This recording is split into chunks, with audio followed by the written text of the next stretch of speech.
tell you're jaded, baby, wipe your eyes. Don't let him see that he got the best of you. I'm Kandice Guice. I'm 34 years old, and I am the owner, managing attorney of Guice Law Co. My family dynamic is really important to who I've become as a person. I come from a family of 7 siblings total, 3 girls from the relationship between my mom and my dad. We relocated to the south side of Monroe when I was about 6 years old, and I really had the opportunity to watch my mom get it out of the mud, going from cafeteria lady to AVP of a bank, and so that really taught me the importance of grit and staying the course. Also, my grandparents were really instrumental in me becoming the person that I am today. They lived on Burke Jones Lane, which is where I primarily grew up, and they really taught me the importance of home ownership, putting family first, that focus on education, and really giving back to my community. I would say I liked school as a child as it related to the scholastic part, but as it related to my ability to fit in, it was really tough for me. I started off at MLK and I struggled to find a friend group, and then I feel like I experienced that same type of struggle once I transitioned to Southside Christian Academy. And so a lot of my early childhood development had to do with finding where I fit in and where I belonged. As a child, I was dead set on being a veterinarian, and I really stuck to that until I hit 5th grade, and my teacher, Mr. Rogers, was talking to my mom about the fact that I was so engaged in writing and the ability to engage folks through speaking that he really thought that my path was something different. So by the time I got to high school, I'd started exploring the idea of going into the area of communications, and I thought that I would either be a news anchor woman or some type of high-end publicist. Middle school was extremely interesting for me. I was going through a lot personally at home that folks didn't know about. Had people in my family who were incarcerated that were very close to me. And so that transition really had a tough impact on me as it related to my self-esteem and how I was seeing the world. The outside world didn't really know that. And so I felt like a lot of times I was misunderstood. People judged me by the way I carried myself, not knowing that I came from a similarly situated background that I didn't have the courage to really talk about at the time as I was going through it. And so I really leaned into my ability to write as an outlet for myself. And it turned into a way for me to connect to people, because by the time I got to high school, when people were bored in class, they were asking to borrow my notebooks to read short stories that I had written or poems that I had written. And so that's kind of how I found my way to maneuver through, and I found a coping mechanism for the things that were really bothering me that were beyond my control as a young adult. By high school, I was really coming into my own. I remember my first few days at Neville High School, being nervous about what that would look like. I actually begged my parents to go to Neville, and so they transferred me from West Monroe to Neville. By this time, my mom was doing extremely well at her job. She had remarried, and so we were moving on up to the north side on Marie Place, and it was a new era of me getting a different type of exposure in my life. One key person that I met was Kendra Young, who is my best friend to this day. And she really helped me to stop caring so much about what other people said and being a people pleaser. She cracked jokes on me until I learned how to crack jokes back. And I feel like that made the difference in my ability to really be able to maneuver high school and form friendships. The more confidence that I developed in myself and in my own skills and the things that were important to me, the more I found my friend groups, the more I really stepped into leadership roles. And so I spoke a lot. I was a speech and debate captain for Neville. I was a part of Color Guard. I won various scholarships, was able to utilize those writing skills to be able to win a full ride for college. Did Girl State, learned a lot about government, and really started thinking about the idea of changing the world. People were being influential in my life by coming and speaking to small groups at my school. And I wanted to be like that and be able to give back to my community and make something of myself so that I can make a mark that really mattered right here where I was from. I attended the PWI, I attended ULM and stayed home. I had a full ride there. It was a decent experience for me. I made excellent friends. I had the opportunity to reconnect with my best friend who came back from Xavier to attend school at ULM. And so I really had the time of my life. Dr. Wayne Brumfield was the only African American vice president there at the school, and he was over student affairs. So he really encouraged me to get involved in a ton of decision making for the university and to really have a voice. And he catapulted that by making sure that I was involved in disciplinarian proceedings as an ambassador for the school, that I was heavily involved in SGA, and by also introducing me to leadership throughout the university. One thing that I kind of regretted about my experience was that until I received an internship in DC and had the opportunity to really take in an HBCU experience and be around African American men and women who were succeeding at their goals, I feel like I shrunk a lot of myself to fit in with my surroundings. As a first generation college student, I really felt like my experiences didn't match with the people who sat next to me. And so I felt that I spent a lot of time code switching and trying to be quiet and not wanting to stand out because I didn't want my differentness to be misunderstood or to make people look at me strange. And so that experience in DC helped me to come back home more proud of who I was and understanding that there is so much power in the diversity of having a different experience than the people sitting next to you. And that using those experiences is really a way to catapult your success. And so I'm thankful for that for sure. The plan after leaving college was to become a big-time publicist, but God had other plans for me because I graduated in 2008 when the world was turned upside down. Nobody was hiring for publicists, and so I felt that the best option for me was to go ahead and go back to school. So I headed to Southeastern where I majored in organizational communication, whatever that means. And then that too fell through, so I found myself working at a payday loan company in a small city where people who didn't look like me didn't even want to put the money in my hand to get their payday loans. And I decided that I needed to do something different.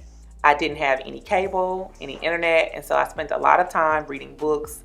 I landed on a biography about Michelle Obama, and I learned about her career choices, how she went to law school, and used that pretty much as a catalyst for her being able to make change in the world through various things.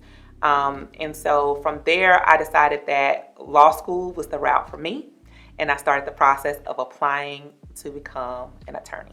It's so interesting when people ask me about the moment that I wanted to start my own business, because honestly, I had no intent on ever becoming an entrepreneur. That was the track that I saw both of my parents take, and I really wanted no parts in that. I was on the corporate track, and then COVID hit.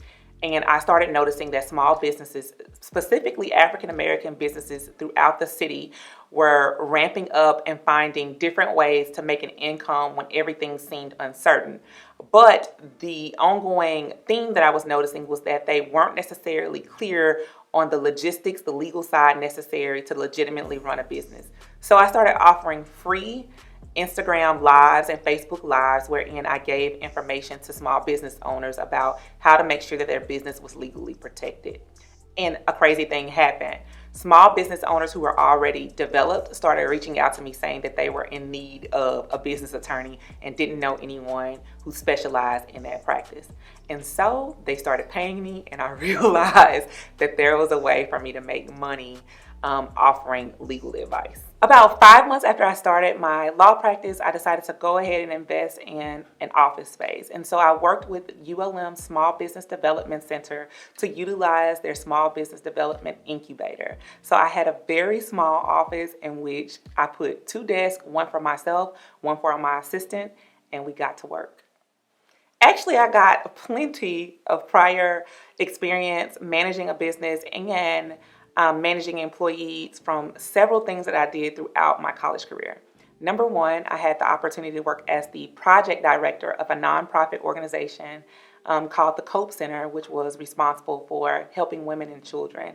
And so through that, I had the ability to manage the office and manage employees to make sure that we were accomplishing our goals and staying within the compliance for grants. My second experience was working at the daycare. My mom had a grand idea to open a daycare, and she hired me as the assistant director of the center. So I spent the first half of my day in college and the second half of my day wrangling kids and making sure that the employees were following proper protocols, making sure that we passed health inspections, and that overall we offered an excellent customer experience. You're never too young to get started, and worrying about whether or not what you do will last long term is only a distraction from you putting one foot in front of the other to accomplish your goal. Everything that you seek out to do is going to sound crazy to somebody who's never seen it done before, but that doesn't mean that you can't be the first or that you can't be the person to do it better. So stay on track. Don't let the things that you feel like you don't have detour you. Everything is figure outable. You can always find a way to make things happen. Keep going.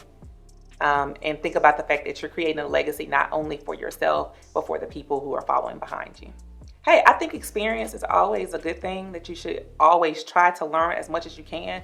But I don't necessarily think that you have to sit under somebody else to be able to do that, right?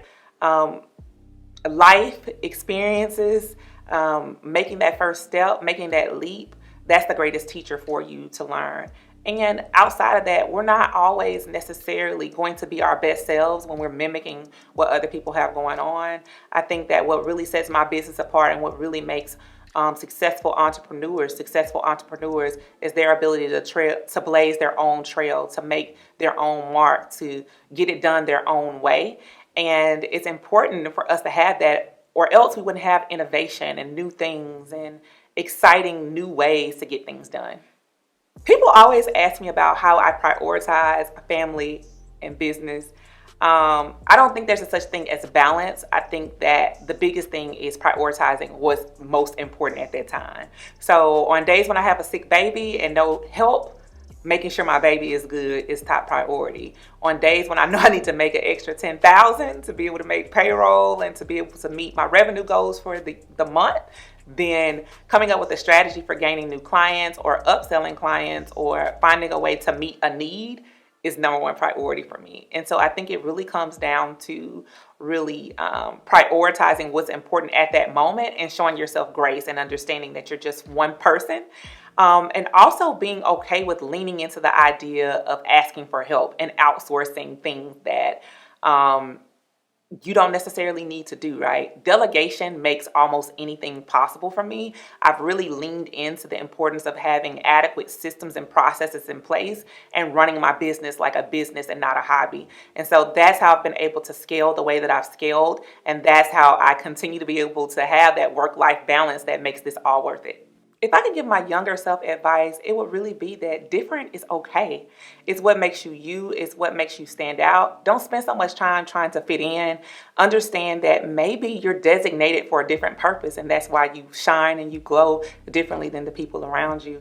I will remind myself that it's okay not to be liked. It's only important to be liked by the people who are like you and the people who are like-minded and headed in the same direction as you. And sometimes people can't catch your vision because it's not their vision to see.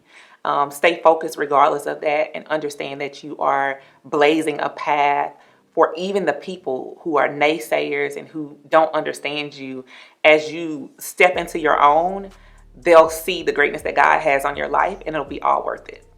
If I could give someone who wants to be a business owner advice, it would be, if you're going to be a boss, be a boss. A lot of times I see people who say that they're entrepreneurs, but I don't necessarily see them acting in an entrepreneurial fashion. If you don't have systems and processes in place for your business, if you have to be there to make it function, if you don't understand the importance of scalability and actually hiring out other people so that you can get the work done and get it done in a professional manner all the time, then are you really an entrepreneur? I think that's really important. A lot of people don't want to take the time to make the investment in hiring quality folks, not only to increase the economic development within the city, but also for them to be able to truly stay in their own lane of anointing, which sometimes doesn't have to do with handling the day-to-day things.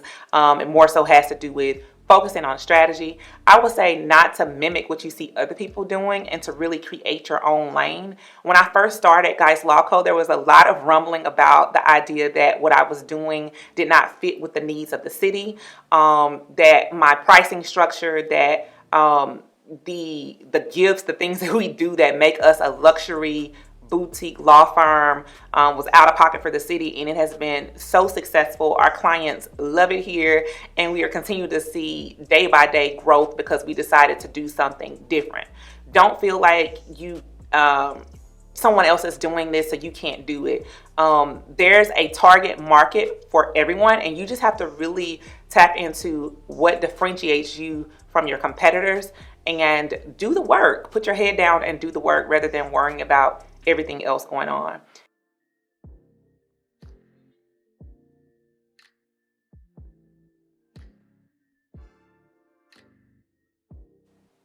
To be successful in Monroe, bottom line is it takes grit, it takes determination, it takes the ability to keep going and to never give up. There are a lot of odds stacked against us. A lot of us are dealing with things personally, whether that be in our family units or beyond, that can be a huge distraction to our success. But you got to just keep going and be focused on why you're doing what you're doing, right? So for me, I know it is about creating a legacy that my son can be proud of. It's about helping young girls here to realize that they can see that you could be successful no matter where you're from. Somebody like me who was primarily raised on the south side of Monroe stuck with it and was able to do something that is now giving me the opportunity to reach back, to give out scholarships to other young women who are in the city, and to really showcase that there are successful people here and you can be one of those people. So no matter where you are in your life right now, whether you're working at a hair store, whether you are a cafeteria lady, none of those things are an excuse for not getting where you need to go. You just got to have the grit and the perseverance to get there, and you really have to have the mindset of so what, now what, and keep going. I opened Guice Law Co. in Monroe because Monroe is home. And I get so tired of people talking about what we don't have in this city and why this city is not the place to be. I feel like we need to create the opportunities that we want for ourselves, that we need to use our power and influence to make a difference. And part of the way that I'm able to do that is by, number one, contributing to the economic development of this city by offering jobs to minorities and disenfranchised people here, giving them the opportunity to learn new skills, and really elevating their lifestyle through the exposure that they get through the sophisticated work that we do here at the law firm. And I think in doing that, that I'm helping the city to be a better place. I want you to know that